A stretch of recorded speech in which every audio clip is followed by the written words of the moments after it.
मिर्जापुर गांव में सुशील नाम का एक आदमी रहता है जो जलाऊ लकड़ी बेचता है। वो गरीब है। जलाऊ लकड़ी बेचकर वो जो पैसे कमाता है, उस पैसे से वो अपनी पत्नी गायत्री और अपनी बेटी अनुपमा की देखभाल कर रहा है। वो चाहता है कि उसकी बेटी अच्छी तरह से पढ़ाई करे, इसलिए उसने उसे जैत्रा पब्लिक स्कूल में दाखिला दिलाया है। अनुपमा भी खूब जमकर पढ़ाई करती है। एक दिन हमेशा की तरह सुशील जंगल से जलाऊ लकड़ी लेने गया और फिर घर की ओर चल पड़ा।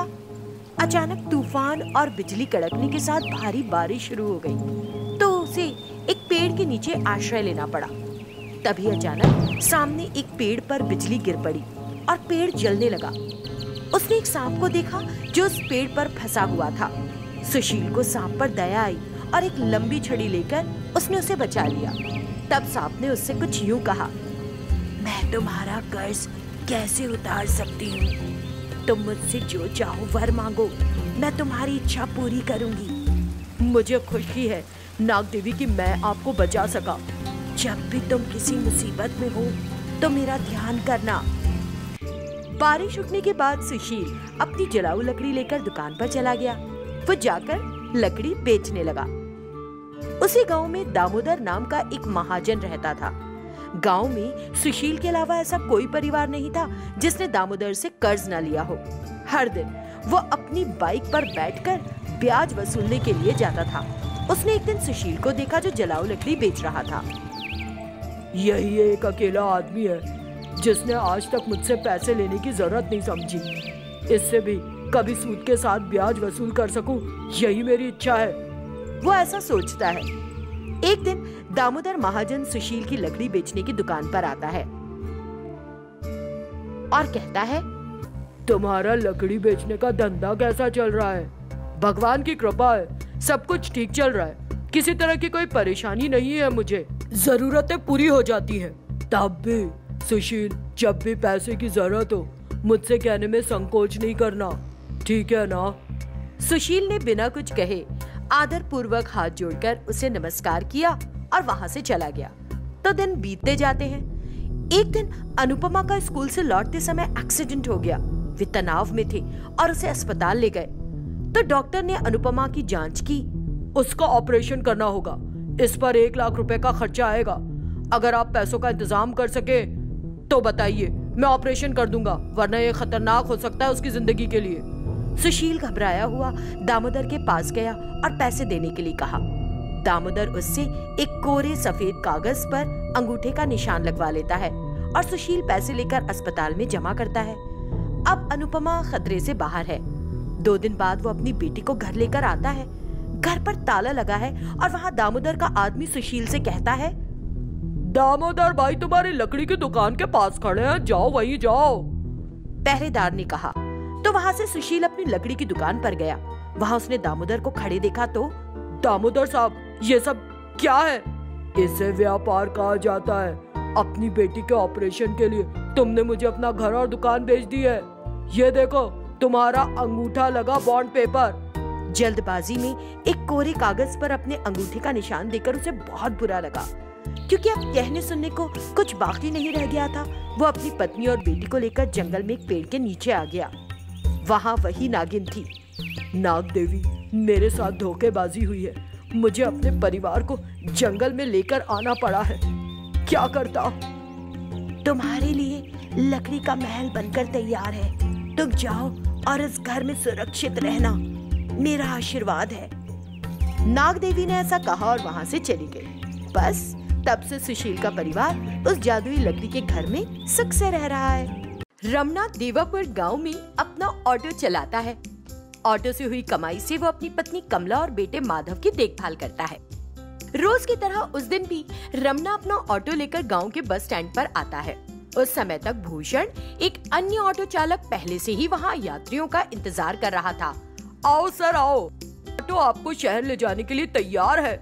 भूषण बुलाता रहता है, लेकिन कोई यात्री उसके ऑटो में नहीं चढ़ता। जैसे ही रमना अपने ऑटो को बस स्टैंड पर लाता है, लोग तेजी से आते हैं और उसके ऑटो में बैठ जाते हैं। ये भूषण के लिए चौंकाने वाला नजारा था। रमन ने अपने ऑटो में ऐसा क्या विशेष कर रखा है जो मेरे ऑटो में नहीं? जैसे ही वो आता है, स्टैंड पर खड़े लोग जाकर उसके ऑटो में बैठ जाते हैं। लेकिन मैं जिस भी तरीके से पुकारूं कोई नहीं आ रहा। रमना अपने ऑटो में यात्रियों को लेकर चला जाता है और भूषण दुखी मन से रमना सभी के साथ बड़ी मीठी आवाज में बात करता है और जब भी किसी को मदद हो की जरूरत होती है वो सबसे आगे होता है। अगर मैं ऐसा करने का इरादा भी रखूं तो मेरी पत्नी का वर्चस्व मुझे रोक देगा। आने वाली गर्मियों के लिए उसे घर में एक फ्रिज चाहिए और इधर भीख मांगने के बाद भी कि सर मैडम आइए, मेरे ऑटो में कोई नहीं चढ़ रहा। अगर ऐसा ही चलता रहा तो अच्छा नहीं होगा। किसी भी तरह मैं उसके ऑटो को बिगाड़ दूं तो फिर लोगों को आना ही पड़ेगा मेरे पास। फिर एक रात भूषण रमना के घर गया और उसके ऑटो को बर्बाद कर दिया। अगले दिन सुबह रमना अपना ऑटो चेक करता है, वो पूरी तरह टूट गया था। दिन बीतते जाते हैं और रमना के लिए अपना घर चलाना मुश्किल हो जाता है। उसकी पत्नी कमला ने रमना को चिंतित देखा तो, आप इस तरह कैसे बैठे हैं जी? तो मैं क्या करूं कमला, अगर मैं 10,000 रुपए खर्च कर सकता तो मैं अपने ऑटो की मरम्मत करके फिर चमका लेता, लेकिन मेरे पास जो पैसा था उससे मैंने अपनी बेटी की स्कूल की फीस भर दी। इस सोने को गिरवी रख दो और उस पैसे का इस्तेमाल ऑटो की मरम्मत में करो। जब ऑटो फिर से अच्छा चलेगा तो हम ये सोना वापस ले लेंगे। रमना मान जाता है और उससे सोना ले लेता है। जब वो जा रहा था, एक बूढ़ी औरत अपना हाथ दिखाने लगी और उसको ऑटो रोकने के इशारा करने लगी। बताइए अम्मा, कहाँ जाना है? मुझे अगले गांव जाना है, लेकिन कोई गाड़ी ही नहीं रोक रहा था। ठीक है, अंदर आ जाइए, मैं उसी तरफ जा रहा हूँ, छोड़ दूंगा, लेकिन मेरा ऑटो जरा खराब है, ध्यान से बैठिएगा। बुढ़िया ऑटो में बैठ गई और रमना उसे अपने ऑटो में ले जाने लगा।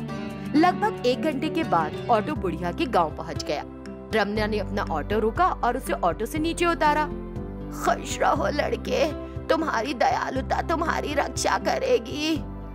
दयालुता के परिणाम ही है कि ऑटो खराब हो गया। रमना उसे अपने घर के हालात बताता है और साथ ही अपने ऑटो की हालत भी। देखो बाबू, ये ले लो पान का पत्ता और इसे अपने ऑटो पर रगड़ लेना। रमना उसे पत्ता लेता है और अपने ऑटो पर रगड़ता है। ऑटो पैसों जैसा चमकने लगता है। रमना को हैरान देखकर बूढ़ी औरत कहती है,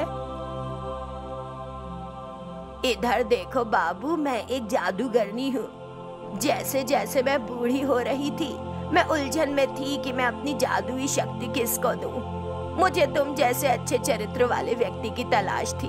भाग्यशाली मैं हूँ या तुम कि हम दोनों मिल गए। अब मैं तुम्हें अपनी सारी जादुई शक्तियाँ दे दूंगी। ये एक मैजिकल मनी ऑटो है।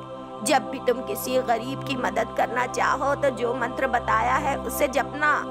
तुमको इस ऑटो से पैसे मिलेंगे, लेकिन पैसों का लालच तुम्हें तुम्हारे अंत की ओर ले जाएगा। इसीलिए जैसे हो वैसे ही रहना। बूढ़ी औरत ये सब बताकर वहाँ से गायब हो गई। उस दिन के बाद से रमना जरूरतमंद लोगों की मदद करता रहा और अपने परिवार के साथ सुख संतोष से जीवन जीने लगा।